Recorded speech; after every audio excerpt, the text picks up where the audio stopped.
통증이 있거나 뭐 어디 속 쓰리거나 잠이 안 오거나 불안하거나 우울하거나 그러면 약 먹어라. 이거 뭐 참는다고 해결되지 않는다. 약 먹고 편안하게 지내셔라 이렇게 설명드립니다. 진통제 먹으면 안 좋고 얼마 전에 트럼프가 뭐 임산부가 이런 거 먹어가지고 뭐 안 좋은 애들이 태어난다 뭐 이러는데 사실 임산부는 다 안 좋아요. 조심해야 돼요. 그러니까 뭐 사실 타이레놀이 아주 안전한 약이라고 하더라도 다 분해 과정에서 몸에 영향을 줍니다. 영향을 주는 게 내가 못 느낄 정도면은 괜찮다고 생각하는 것이고 간 수치까지 오를 정도로 나빠진다면 문제가 있는 거라고 인식을 하거든요. 그러니까 타이레놀 하루에 뭐 6개, 8개, 뭐 10개 이하는 일반 사람은 문제 없어요. 심지어 타이레놀은 과량 복용에도 해독제도 있죠. 아세틸시스테인이라고. 해열 진통제도 그것도 나름대로 점막들을 나쁘게 하기 때문에 또 안 좋고 뭐 다 부작용이 있거든요. 그러니까 적당히 섞어 쓰는 게 좋다는 게 현재 이제 컨센서스 중론이고 전문가 상담을 통해서 이건 좀 줄이는 게 좋고 이걸로 바꾸는 게 좋겠고 예를 들자면은 췌장 쪽에 이렇게 문제가 있어서 췌장염까지 있다 그러시면은 이제 몰핀 계열 약보다는 다른 종류의 진통제를 쓰는 게 좋고 이런 식으로 왜냐면 그 괄약근이 좀 막히거든요. 간담체 이쪽 복잡한 데는 담즙이 내려가는 길이 막혀서 황달이 생긴다든가 췌장즙이 막혀서 뭐 췌장염 내지는 문제가 생긴 이런 수가 있어요. 그럴 때는 여기 괄약근이 잘 열어줘야 되는데 마약을 너무 세게 쓰면 몰핀 계열 쓰면 이게 잠기거든요.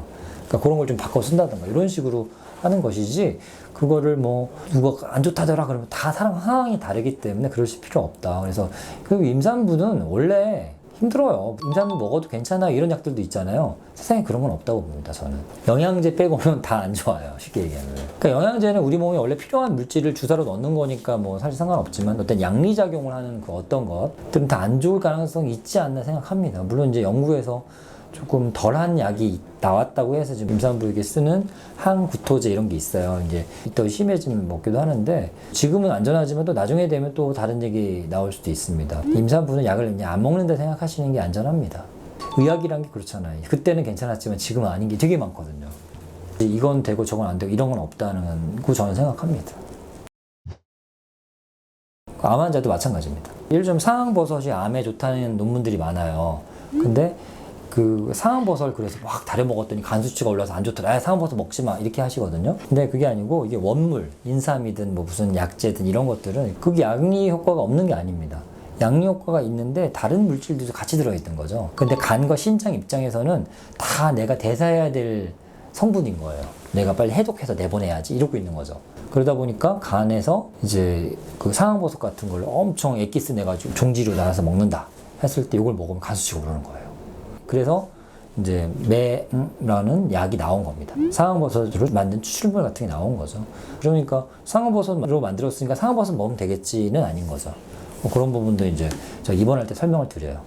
이 약을 왜 쓰고 어디에 좋고 이런 걸 설명드리는 거죠. 암을 직접적으로 죽이는 약도 있지만 우리 몸을 강하게 해서 암을 이겨내게 해주는 약들도 있단 말이죠. 근데 그런 걸 이제 구분해서 설명을 드립니다.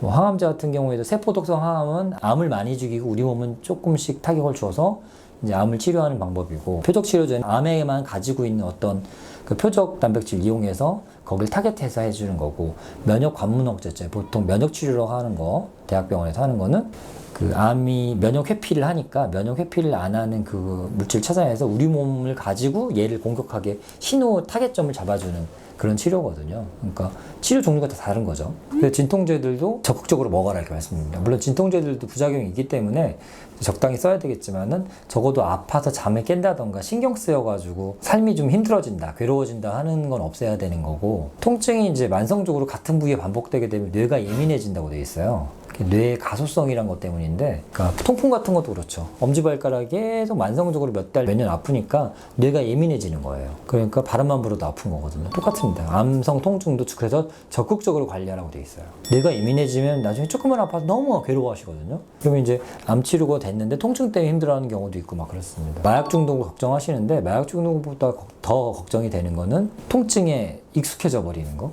이게 되게 위험한 거라는 거죠. 수면제 같은 경우도 뭐 내성이 생기네, 수면제 부작용 때문에 안 좋네, 습관이 되네 이렇게 막 고민을 많이 걱정을 많이 하세요. 근데 일단 지금은 자야 될 때라는 거죠. 중요한 거는 항암호가 적어도 일주일은 푹 자야 돼요.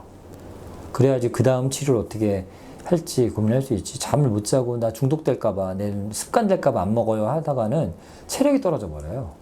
그런 방식으로 항암 몇 번 하게 되면 체력이 떨어져서 이제 약물에 대한 의존이 아니고 이제 다른 문제가 생길 수 있다는. 근데 그 문제가 더 심각한 거죠.